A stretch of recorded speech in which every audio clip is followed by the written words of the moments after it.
Akasvani Imphal Ngangbam Nganthoi na pau pajari ahanbada maruoiba pau Security Force na Churachandpur Jilla dagi yamlaba khusukula kya phagatle Ukhrul Jilla da ingbagi sang Celsius degree 3.9 yaure amasung Pradhan Mantri Narendra Modi ngasi Uttar Pradesh ki Ayodhya da leiba Ram Janmabhoomi Mandir da satkani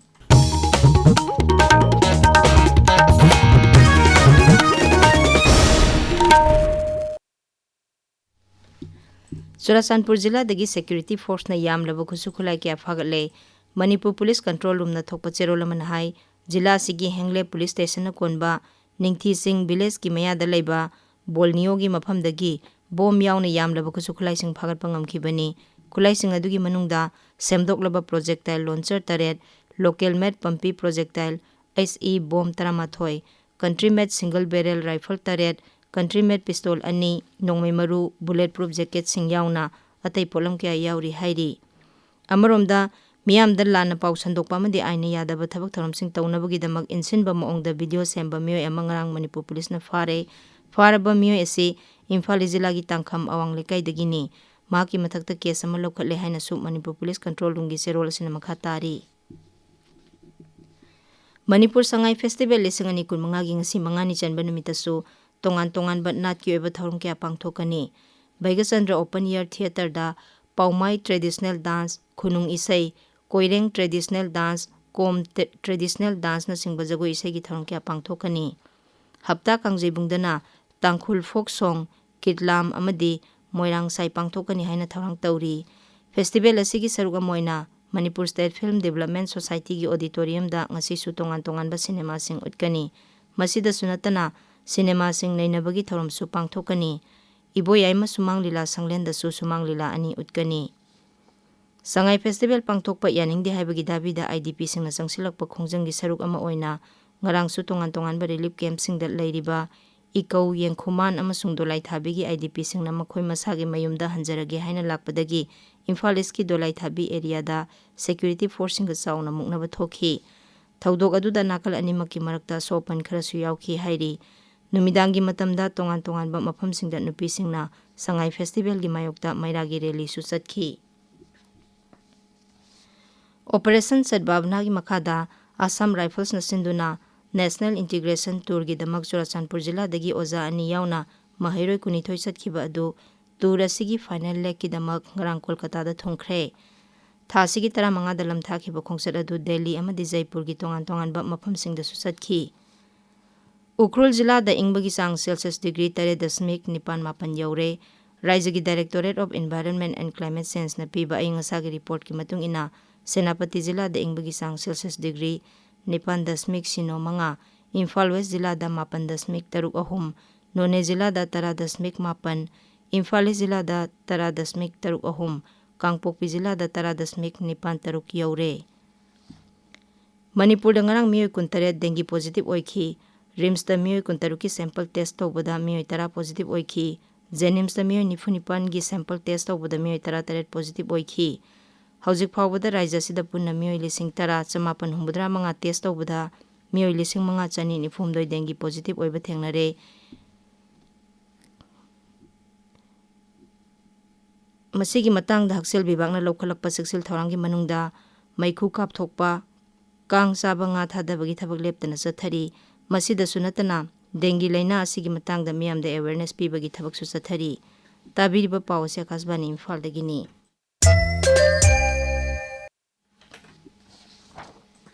Pradhan Mantri Narendra Modi ngasi Uttar Pradesh ki Ayodhya da leiba Ram Janmabhoomi Mandir da satkani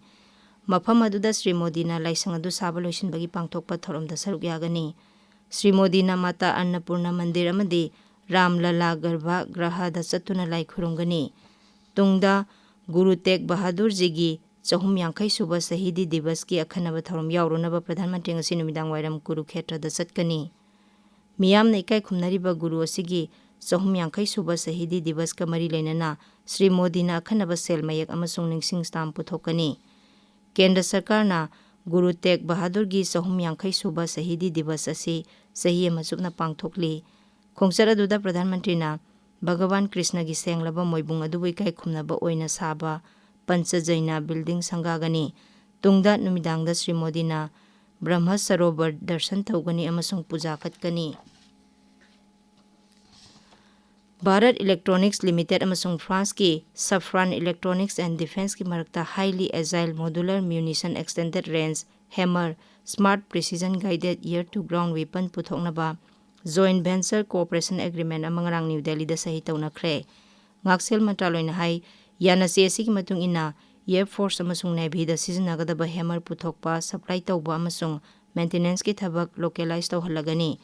Masina electronics amasung mechanical parts sing line na sahanbaga loinana sada humpugi sangda kumang jauksin bangamlagani. Bharat Electronics Limited na hammer puthokpagi final assembly testing amasung quality assurance ki thabak tawgani. Hammer asi combat proven amasung Rafale amadi light combat aircraft Tejas kumbada sizinabada khudong chaba guided weapon system amani. Pradhan Mantri Narendra Modi na Kabaddi World Cup 2025 gi winner oikraba Bharat ki nupi kabaddi team bu thagatpa phongdokre. Social media da thaglakpa warol amada Sri Modi na hai Bharat ki nupi team na thoidok hendokna haisengba amasung kathokpaga loinana sanaduna lebasi bu saukthokchaba pokhalle. Sri Modi na hai kabaddi team na mai paklakpa asina lebasi gi haugalakliba angangsingda masana sida yauningbagi wakhal hena pokhallagani. Ngasi phongba pause singi maroiba pausingi damak haujik Waikhom Chitradhani leire. Chitradhani Thagachari Nganthoi Sangai Festival gi mayok to changsin kiba IDP singi khongjang gi pau amadi Sangai Festival gi pau na ngasi phongba pauche singi maroiba pausing oiri IDP sing na mayum da hanjinjarage haina lakpa khongchatta security force na tingkre mari sokle haba pau asi Sangai Express English edition gi ahan ba headline tawre pauche asi da jiribam da CRPF na militant tara hat kibagi matang da NIA na thijin bagi status pikhalak na ba Supreme Court na khangan kre haina ahan ba lamai da phongli Sangai Festival da mi lakpagi chang yamna namely foreign troops sing laktabadagi foreign gi cultural program pangthokidre haba pau asina People's Chronicle gi ahanba lamai da phongli pauche asida Borun Thokchom gi Battlefield International Film Festival da utkre haba pau amasu ahanba lamai da phongli Poknafam da IDP sing mayumda halanba ngamdabadagi irang thoroklabadi khamba ngamgani thajade haba MLA Lokeshwar gi wafam Ani shuba headline tawri pauche asida PMJSY gi makhada lambi semnaba center na pitharakpa lupa koti chatruk henbagi senfam manghangadawre haba pau masu ahanba lamai da phongli Manipur Melda Manipurna India bu panjal tara mathoi tareta maithiba pikre US na Chhattisgarh bu panjal taret manga da thoikre haba pau asi ahanba headline tawri Ganfu Melda Social Welfare Department ki makhada pangthokpa vocational training on making traditional craft and charcoal heater gi pau ahan headline tawri pauche asida IDP sing na mayumda hanjabada security force kamukna kre mari sokle haba pau masu phongli Tamenglong Times ta ansam gi luchingba sing na Tamenglong da laktuna tongan institute sing da chatkibagi pau ahan headline tawri pauche asida RTI gi paukhum amada Ministry of Tribal Affairs na hairi fivam asi yamna sensitive oiba maramna issue asi status quo da thamlagani haba pau masu phongli Hills Hornbill Express ta NPO na proposed celebration site ta Guma makal amatagi program pangthok tanaba appeal tawri haiba pawasi ahan ba headline tawri pauche sida ST list tagi any cookie tribe lauthoknaba Manipur na propose tawrokpani haiba Tribal Affairs Ministry gi wafam ani shuba headline tawduna phongli sanalaibakta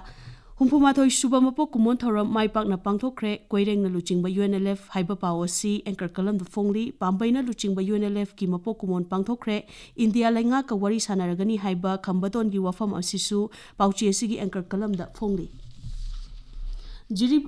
Bamda CRPF camp tamyoi tarasi ki badugi matang na Supreme Court na status report pirak na bakhangan kreba pawasi Sangai Express Manipur edition gi ahanba lamai da phongli Manipur Sangai Festival gi marini chanba numita su khuntak lan sikre sumanglila ahum utkadabada ani lakhidre yengbina ba yam kidre haba pawasi huyelan pawgi ani shuba headline tawri Naharol gi thaudang da Police na fubadagi IDP mahairoi ama makok kai kre khara na fazilure haiba pawasi banner headline tawri